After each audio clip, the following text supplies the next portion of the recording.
Désert de Martinique sur les pontons du Havre. Pour la première fois, la Transat Jacques Vabre ralliera Fort-de-France. C'est à voir et à entendre sur le village.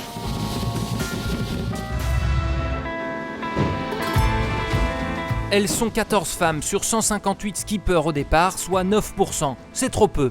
C'est plus que le 1% de femmes guides de haute montagne, comme dans l'ancienne vie de Julia Vira, désormais co-skipper de Morgane Urso-Poupon. C'est pas que le milieu soit fermé, c'est juste que les normes d'entrée dans la profession sont encore très masculines. Et puis c'est aussi beaucoup que les femmes n'osent pas, ont l'impression, se dévalorisent beaucoup, ont l'impression que c'est pas accessible pour elles.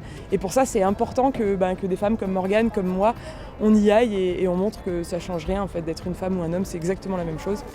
Pour les sœurs Courtois, cette transat sera comme un baptême du large. Julia et Jeanne sont jumelles, lauréates du projet Cap pour elles lancé par Saint-James et l'organisation de la course pour permettre à des amatrices de participer. Le fait d'être jumelles, ça nous donne un petit côté atypique. Nous, ça nous a aidé aussi à monter ce projet. D'être une femme dans un milieu d'hommes, je trouve que c'est aussi une force supplémentaire.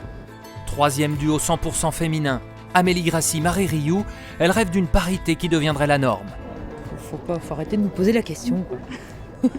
Donc c'est que c'est encore quelque chose d'isolé, de remarquable et à terme, perso, j'espère que ce ne sera pas quelque chose de remarquable d'être une femme au départ d'une course à large. C'est promis mesdames, nous ne regarderons plus que la course.